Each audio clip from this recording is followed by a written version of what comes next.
Well, hello. Thank you all for coming on to hear us chat about some collegiate esports rosters for the Overwatch side. Again, Collegiate Esports News is doing a fantastic job of helping cover a lot of the changes that have gone on over the semester, and I know myself and Jesse over here are pretty excited to get in, because, Jesse, there's been some pretty chaotic changes that have happened between our last semester now. Yeah, it's not as crazy as like a typical summer off season, but definitely some moves here and there that are changing the dynamics of collegiate Overwatch, including obviously the exit of our number one team from the past few years. So yeah, a whole lot going on here in the Overwatch space. Feels as competitive as ever, and I can't wait to break it all down with you. Yeah, and like you said it, like the big story of collegiate Overwatch for the semester is there's a new throne at the top. Who exactly is poised to take that? And I know we've had a couple of names kind of come across the line here, and some of those have seen roster changes just between the semester. I think first and foremost, the one that hasn't seen any changes, Winthrop still exists, Jesse. They've been number 2. They've been just out of the spotlight for so long. Like, is this finally the chance that they're going to have? Yeah, I do think Winthrop are entering this season as the number one team, which I think for them is maybe a weird feeling, because it has been, can we beat Illinois State the last, 2 years? Now with them leaving, we'll get into that in a second, Winthrop kind of jump up into a position of being the number one team. They are now the hunted. So I want to see how they kind of interact with that. Obviously, a ton of OWCS talent on this team. Current members on Team Liquid with Zera and Infected. So obviously a ton of talent on this roster, but it's definitely a mentality shift due to a very notable exit. Yeah, I think there's been a lot of pressure too on this particular team to get to the top, to have that trophy. So if this is their time to do it, I mean, these players can show up. As you said, ton of OWCS talent, but that's kind of a theme across the board, and a huge change we've seen in collegiate Overwatch really over like the past 1.5 years, honestly, with the structure of OWCS. Another notable roster that we'll talk about a lot is Northwood. 5 of their players are on partner teams for North America this year, which not only is an incredible statement to the talent that they have, but also makes things a little bit more chaotic with their large roster. Yeah, even like this week in PCL, I believe it is, they have 3 tanks playing in their game. Obviously, won't be when this is recorded on the Tuesday, the 10th of the new era of Overwatch. Actually, is pretty fitting. Yeah. But yeah, they'll have 3 tanks playing because most of their roster is in Korea for boot camp. So it's definitely a little awkward, I have a feeling. And some of these top teams, even pretty much our entire top 5, in some way, shape, or form is going to have issues with OWCS conflict. But it was also the reason why we have a few teams exit or gain some players as well. Yeah, and I think Haven being one of them, too, coming back onto the Northwood main roster. I believe swapped over to another title for a bit, but now kind of returning, as well as, like, kind of the tank situation, as you said, gets a little bit sticky. But honestly, the DPS, I mean, between Chronic and Rocket here, and now Haven kind of jumping back into the mix, it's kind of a big question mark of how that shift is really going to work out. But, of course, we're excited to see Haven come back. He's been an iconic name in the NA Overwatch scene for a couple of years now, so seeing him return is quite nice. Yeah, seeing him return is fantastic. Obviously, was part of some pretty good runs in years prior.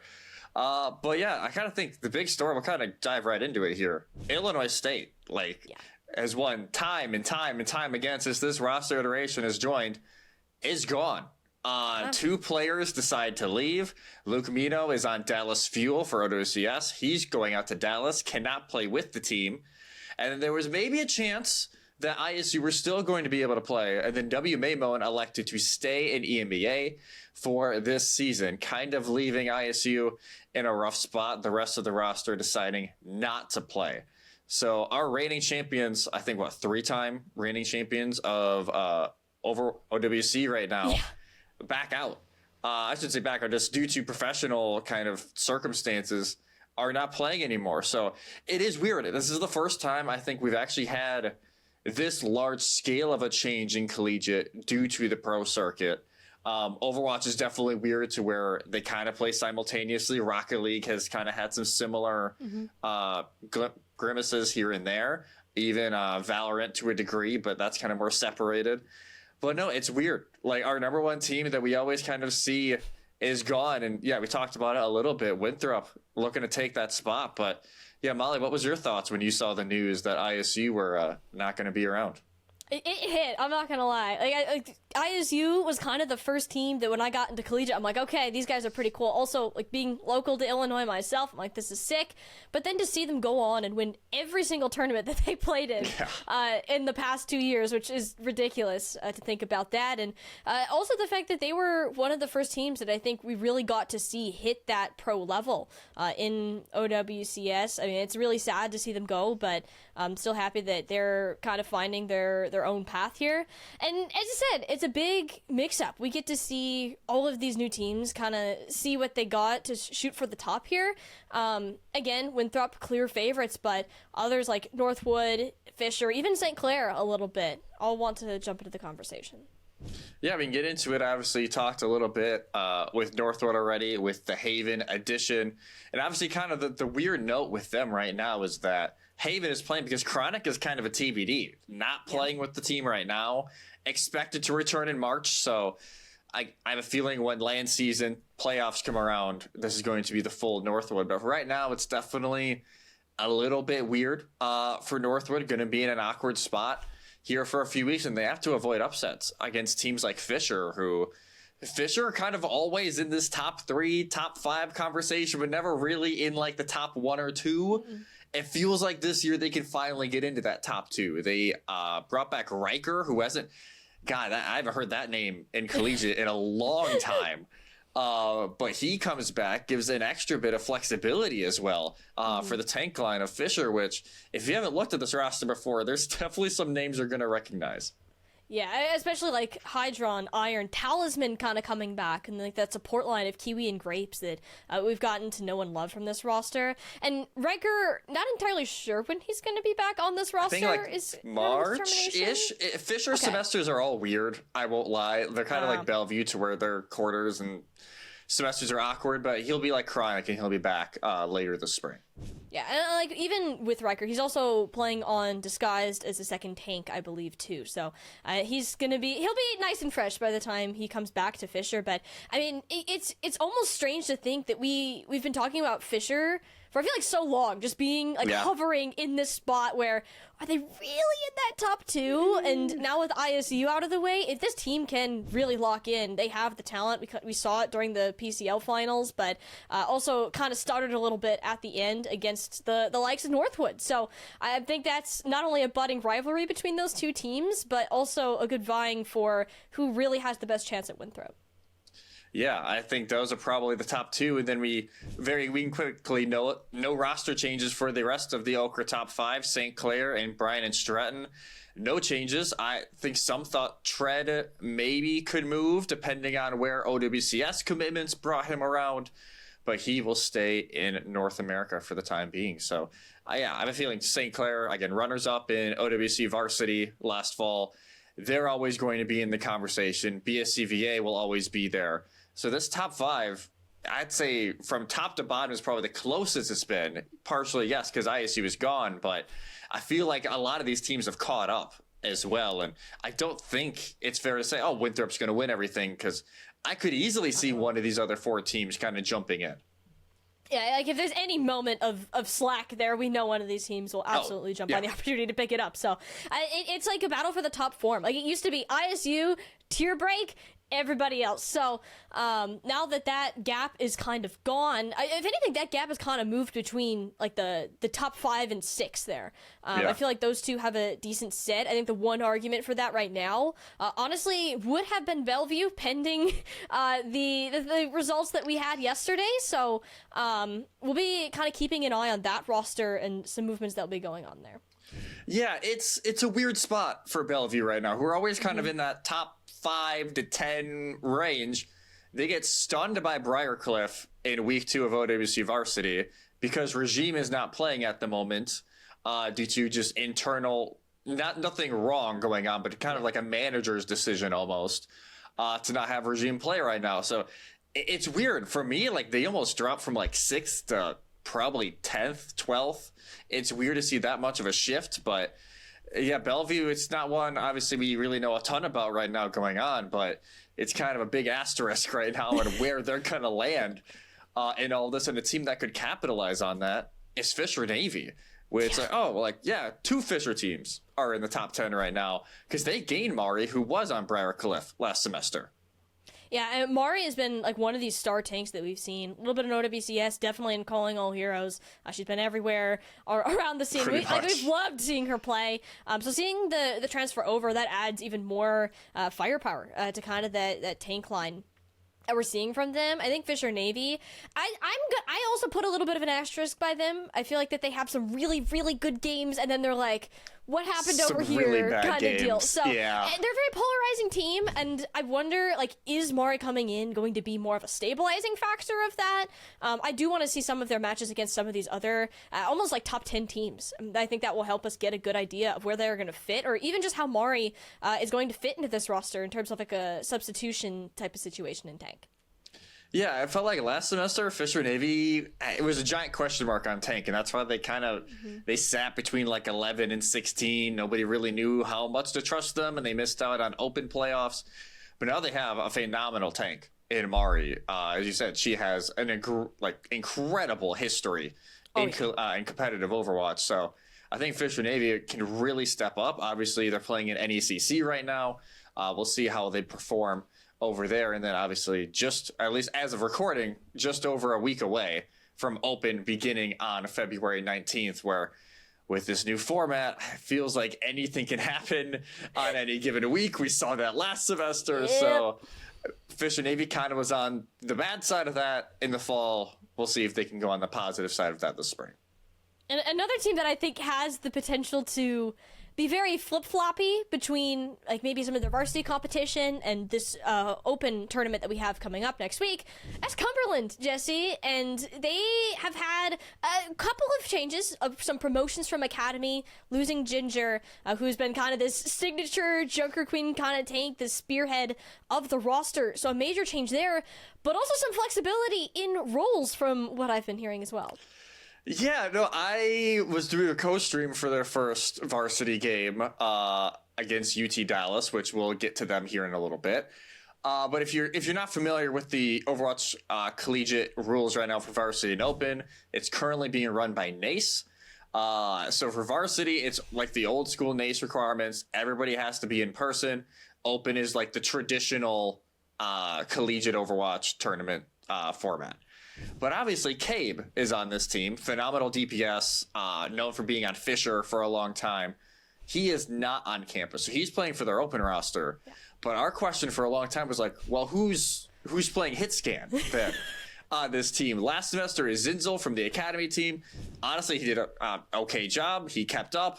But obviously, you could tell it was maybe somewhere they were looking for different alternatives. And with Ginger gone, it kind of opened up even more. But now you see Virtual, who is typically a flex support when they play, now going over in this varsity roster at least, playing hit scan, and absolutely lit it up on Sojourn. It was the weirdest game to watch, but they beat UT Dallas, and I think that kind of cemented them like, hey, even with this like unusual roster, Cumberland can play well, but then also on the 9th of February, they got smashed by NC State. So it's, like you said, it can be very flip-floppy with Cumberland. I think they'd be the first to say that. It's really meta-dependent. If it's a Zarya meta, this team is going to struggle for a while. But I think if we get in some other stuff, maybe we see the Phoenix rise a little bit.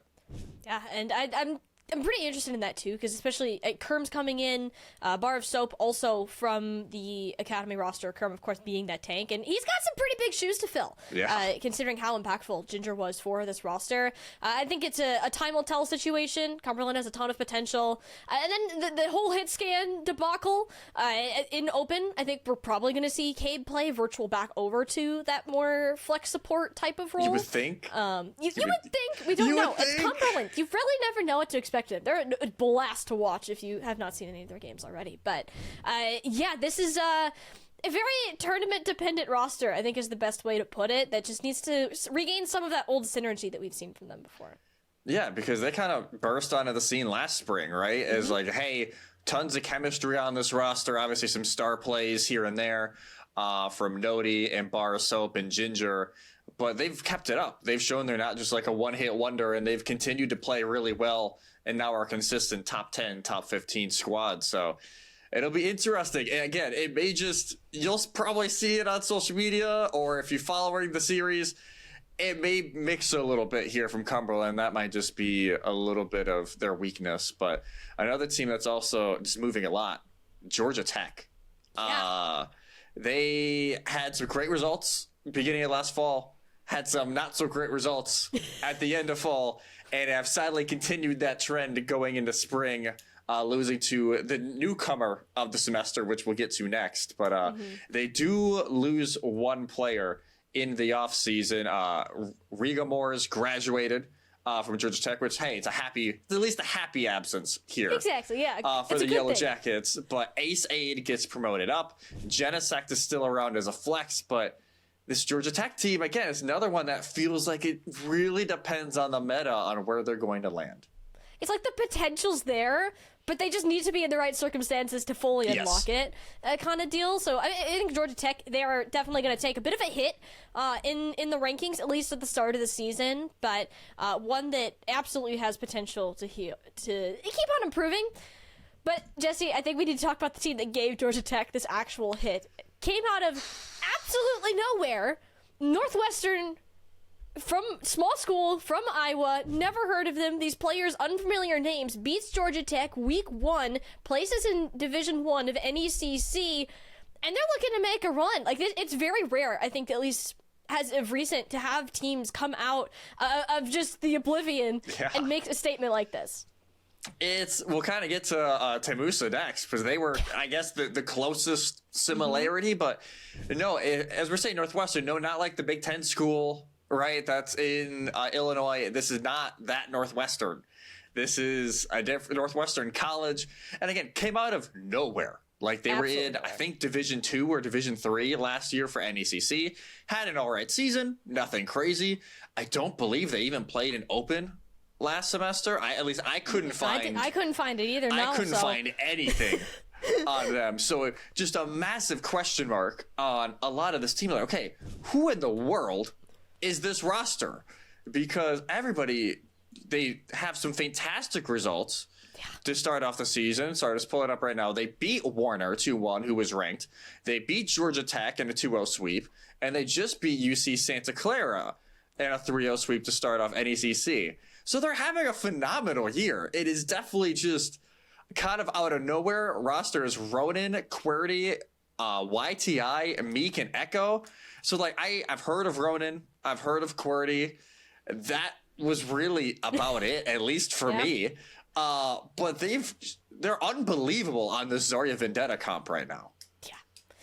We're talking about, like, all these situations where teams need to be in the right meta to do this, and this is just the Northwestern ideal spot. Like, this was their best chance to kind of make that appearance, and I'd say the grand entrance was pretty successful. Like, even in the Okra preseason rankings, I believe they're 18th, if I'm not mistaken. 16th, I believe. 16th, even better. I wouldn't be shocked if they went up. Yeah, I mean, at this rate, they keep taking these ranked schools down. Like, I'm not going to be surprised. I think this is a team that now, okay, we found the Zarya Vendetta. It's really good. Now that this new patch has hit, how is the meta going to change? Is that going to affect Northwestern, or are they kind of a one-trick pony? I really hope they're not. I love seeing new talent come in like this, but it's kind of a different outlook for them than what we're saying about a lot of these other teams. Yeah, it's really, like, just, I don't want to say an asterisk, because, like, this is an unknown quantity of, like, we haven't seen enough of this team to give a full debrief, but I would love to see as this new meta develops. Obviously, Zarya got hit with some nerfs during this patch. Vendetta got hit with some nerfs during this patch, even though the new Zarya major perk is still just a little good, Blizzard. We can calm it down on the Zarya.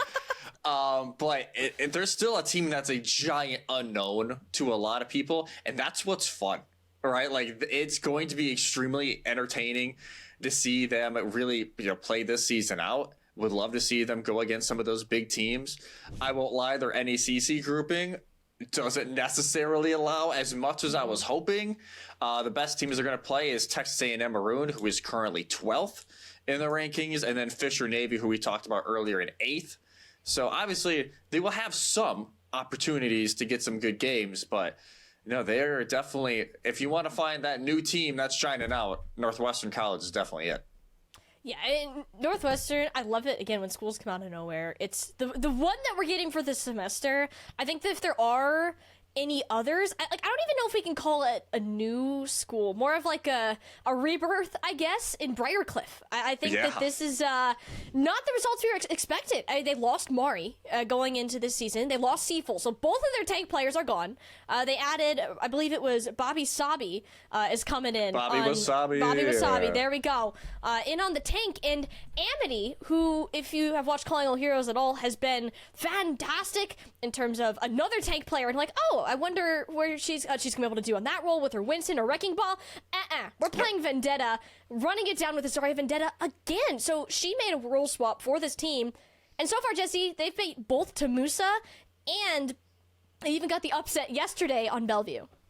Yeah, this was a team that they had their struggles last semester and even last spring, right? Like some consistent results, but then a few results here and there that everybody was like, what happened here? Like, how is Briarcliff losing this game?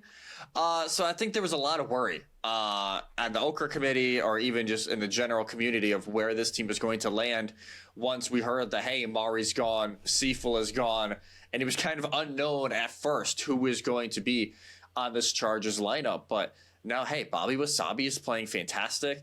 Amity, like you said, not expected to play the Vendetta. But she's been doing a phenomenal job kind of flexing over to DPS. And this team has went from, I think they were on the top 25 and just on that first 5 out for the preseason rankings.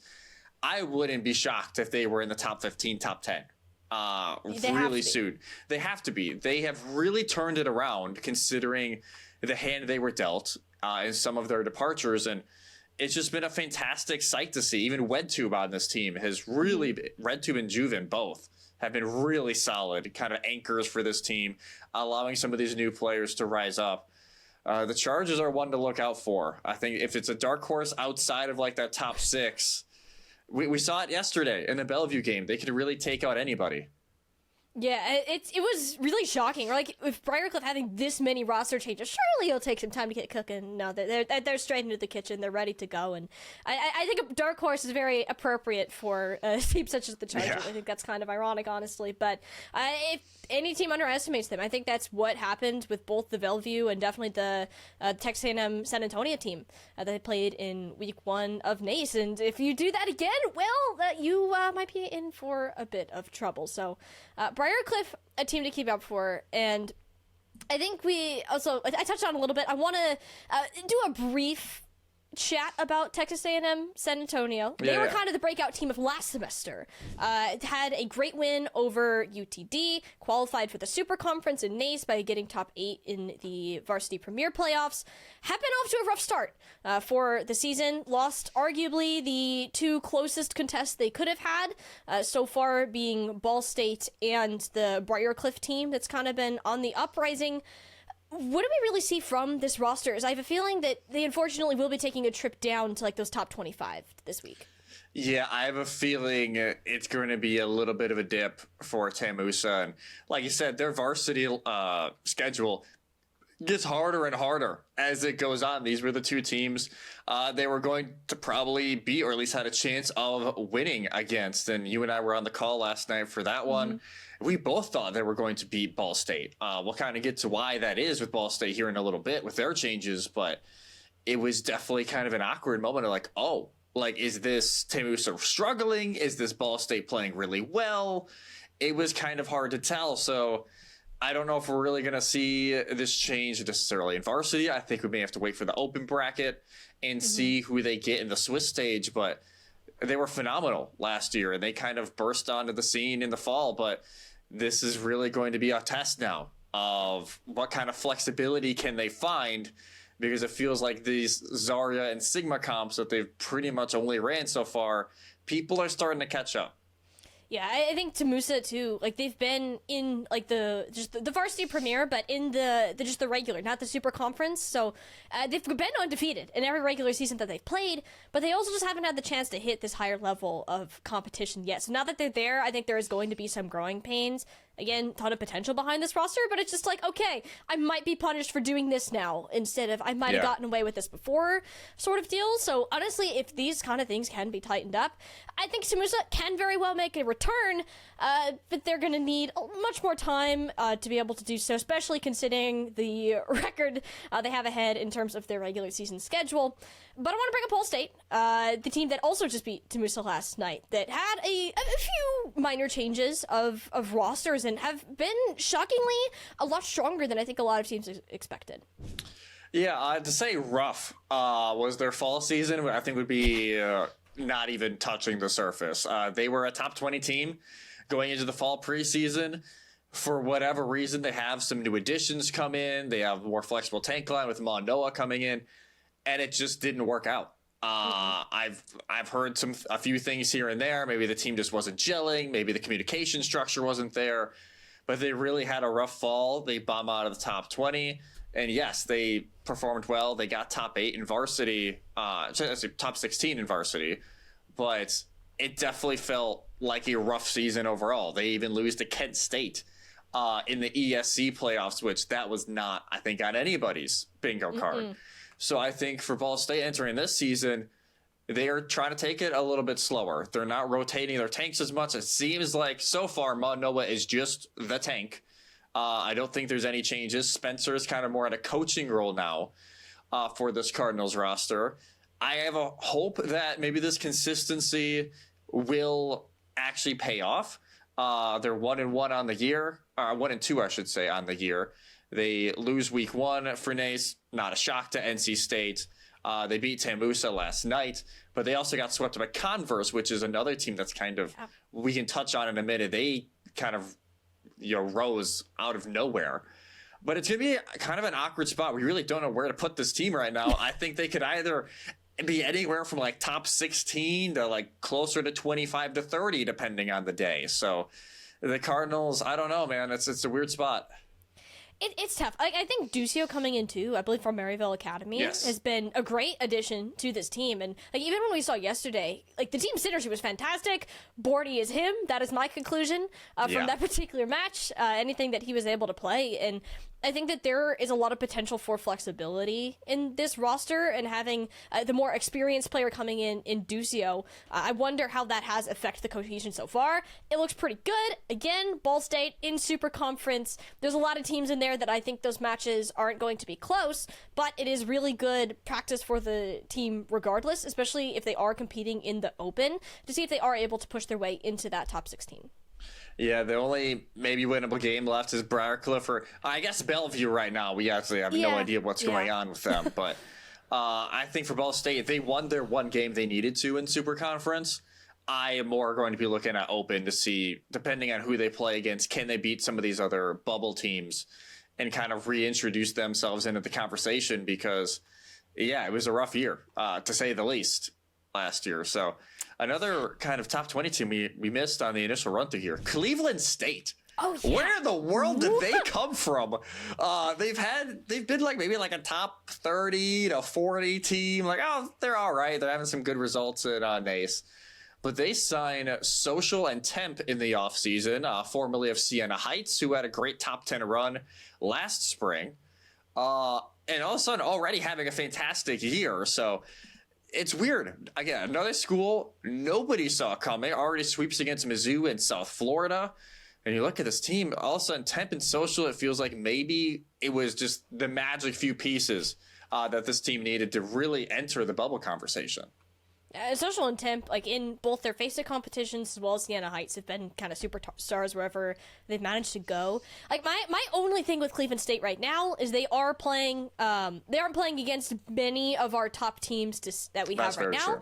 So the kind of cross comparisons that we do get are interesting, to say the least. I think it'll be hard to place them for a while until they actually manage to get to either a playoff situation or perhaps in the Swiss stage of Open if they do end up competing there. that's kind of the real test for Cleveland State. But the fact that we see Social and Tep added to that roster, and immediately we see Cleveland State appear on that top 20 preseason rankings without seeing them play, that's a big statement for the potential that this roster has.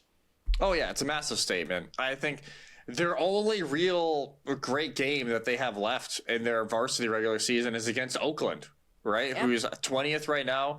That's on the 16th of February. So that may be the only test we get for a while on where Cleveland State actually is. Obviously, there's a lot of hype around this team right now. So we'll find out soon if the hype is warranted or if everyone should be taking a little bit of pause. If I had to put my money on it, I'd say the hype is real. But I think it's just everybody's a little hesitant considering, in years past, we've done this before. Even outside of Overwatch, we're like, oh my God, this roster can be fantastic. And then it's meh. So I'm a little cautious about Cleveland State, but I think their ceiling is borderline top 10. Yeah, cautiously optimistic. I think is the best way for us to put it for this Cleveland State roster, and I think Oakland too is another one that we kind of, in that same regard, want to see get an actual test for that team. Been around the top 20, had some great wins in the fall. Unfortunately, couldn't compete in the playoffs for the Homecoming Open. But we're looking to see what they'll be able to do this semester. Another one that I want to touch on just a little bit here, Jesse, is NC State. This team was another example of who are these guys from the fall semester who have continued on that upwards trend heading into spring. Yeah, another team that, again, the highest placing club roster we have right now in Collegiate Overwatch. And they're playing fantastic. They're also playing in Face It Expert right now in the playoffs. I think top 6 guaranteed right now for the Wolfpack. And they've just had some phenomenal results. Their chemistry is unreal. I think their DPS line of Oblivion and Lobby is really standing out. But the thing with this roster is they don't quit and they have unbelievable flexibility. They can run any, roster configuration, any meta that you could really throw at them. They've been a phenomenal team to watch, and I think especially right now, the attention is on them. They made Super Conference in Nace. They beat Cumberland already. Are they legit a top 5 potential team? I think that's something they're pushing for. They have yet to be able to beat one of those top 5 teams in like Bryan and Stratton or St. Clair, Fisher. This is the semester, I think, if they can get one of those marquee wins, we can continue to see North Carolina State rise. Yeah, and I do want to highlight this too because we're getting the biggest patch in 5 years, I think, from Overwatch today on February 10th. And this is going to show which teams are actually super dedicated to learning all of these new things. We have 5 new heroes, so many patch notes, I didn't even get the chance to read them before this. It felt like a school essay. Literally, that's the best way to put it. But the teams that have insane flexibility like NC State that are willing to put in the time to just prove people wrong, I think that is the best way that we can look at this NC State roster. But also, I think that's why we're going to see potentially some gaps at the top 5 where it can be more contested for the teams that are also playing on some of their OWCS partner teams, or how all of that is going to shake out. There's a lot to keep an eyeball on. I know I keep saying that, but that's just how this season's going to be. Overwatch has been putting in some massive changes. Yeah, I think it's the combination of we have all these roster updates, but also the fact we have some of the emerging teams. We obviously can't talk about everyone right now, but Alvernia, Ohio State, I think are 2 teams that we're going to really keep an eye out for. Minnesota State Mankato, Grandview seems to be on the way back up. And you throw out, hey, there's 5 new heroes, right? Like, oh, whoops, 5 new heroes and brand new sub passives. It's going to be a lot. I think these programs that have dedicated coaches, they are really going to reap the benefits of that investment very early on. A lot of these top 10 teams do. So I think that is going to be where we see some of these biggest gaps, like you said, because there is just so much to learn right now with this new meta that we are bound to enter in, even though in the OWCS bootcamp scrims, it seems like it was still Zarya Vendetta. But it's unsure. I don't know if that's the new patch or if that was just the new heroes added in on the previous patch. We're going to find out soon. But it's a weird spot to be in. And then you got a team like Converse where last semester they were kind of pushed aside like, man, y'all are rough right now. We're just not even really going to pay attention too much. They were maybe a top 40 team, and all of a sudden they sweep Ball State because of the return of a few key players. Yeah, especially Garchomp, I think, coming back into this team has been huge for Converse. And as you said, completely off the radar. I mean, we just kind of stopped looking in the direction and looking at Master Salts. They weren't playing in a ton of major competitions, and the few times they did get those good matchups, it was usually a not-so-great sweep for them. So, I mean, seeing Converse come back, yet another revival of a roster, where you have a lot of those kind of heading into spring, which is kind of strange to think that we've had so many changes just between the two typical semesters that we see in collegiate. Yeah, it's kind of uncommon to see as many changes as we have. I think last winter break, we maybe had like 4 to 5 changes. Like there was crazy. Barely anything. But I think right now there's so much excitement around Overwatch. It got some players to come back. It's having a lot of these schools maybe invest back more. Now that, hey, OWC is happening. That was kind of the issue with last spring, is that it never really happened. Due to whatever the case may be over at Blizzard. But now that we're back to consistent top-tier competition, these teams are really starting to invest heavily again. I think Converse is one that's really going to bounce back into this roster. And also, I will say, one of the loudest teams I've ever been around at LAN. I know some of those players have moved on, but yeah, they're one of the most fun rosters to watch, especially in person. They don't care. They're going to talk their game, and that's going to be it. It's the teams that have like this such positive energy. It's what's the word? I'm thinking. I'm trying to think of it. You just catch on to it. You pick it up. It's contagious. There we go. That's what I was looking for. So that's it's really cool when we get to see teams like that have that type of energy. And as you said, like there's so much hype around Overwatch. Collegiate Overwatch especially, it is either the top 2 or top 3 most signed up game title for teams in NECC, NACE, and PCL right now. There's been so much hype around it. We're seeing new talent shift in and out. Even at a high school level, there's still a very high amount of interest. So it's great to see how positive this environment has gotten just over the past couple of months. Yeah, and even like Open, we don't know for sure yet. Again, as of recording, Open starts in about 8 days. Yeah, it's already 188 teams signed up for OWC Open. So, and I think we had like 300 some last semester. So Collegiate Overwatch is continuing to grow, and that's part of the chaos of all this, is that we have all these new players coming in. And I wouldn't be shocked if we have another Northwestern kind of enter the conversation through the open bracket.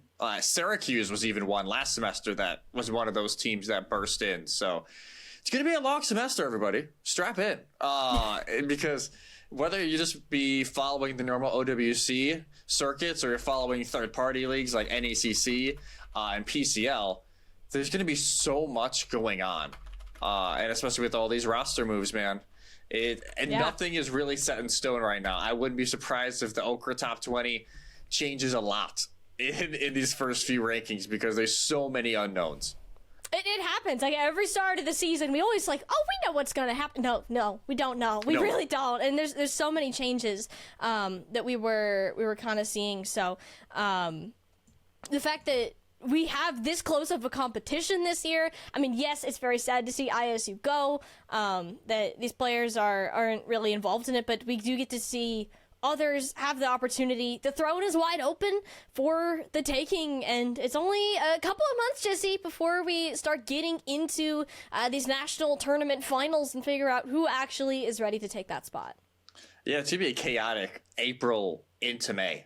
If you haven't taken a look at the schedule. And the first thing is OWC, the final is on LAN for the first time since COVID, which that seems like just a millennium ago at this point. But finals will be at a to-be-announced location for NACE/OWC finals. So incredibly excited to see how that will all play out. I believe it's like, the second to last or last weekend of April was what Blizzard said. I think it's like the last weekend of April. Yep. But then you got other tournaments like NECC just announced their LAN going back to San Antonio. May, I think it was like 15th to 17th. We got a few others like PEC as well. So it's going to be a long semester. But once we get into April, it's every single weekend there's going to be top tier collegiate action. But that's exactly what we want.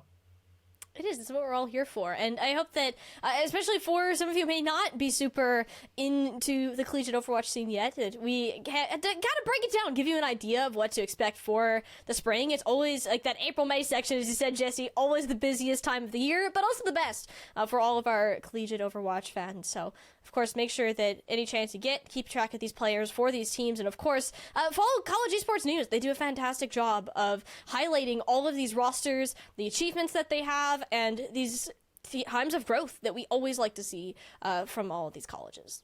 Yeah, make sure you're following College Esports News on all forms of social media, whether it be YouTube, X, Instagram, wherever they may be. It's going to be a very long and a very entertaining series and season here in Collegiate Overwatch. And also, if you want more of this, check myself and, of course, Molly out on socials as well. And Okra, we're going to have a lot of content coming out, potentially some more here with CEN as well. So, yeah, it's going to be a long year, everybody. If you thought Rocket League was crazy, not to call our boys Bepic and TJ, but I think it's going to be a very chaotic year here at Collegiate. And that is exactly what we like to hear. So, of course, thank you again for tuning in to see all of this fun chaos that we've got going on the Collegiate Overwatch side. Of course, it's been TinyShiny and Jesse. Any final words to wrap us up today? Strap in, everybody. Chaos is about to begin. Let's go. Heck yeah, that's what we like to hear. Thank you again, College Esports News, for highlighting all of our collegiate Overwatch competitors. And, of course, stay tuned for all of the fun stuff that is yet to come through our spring 2026 season.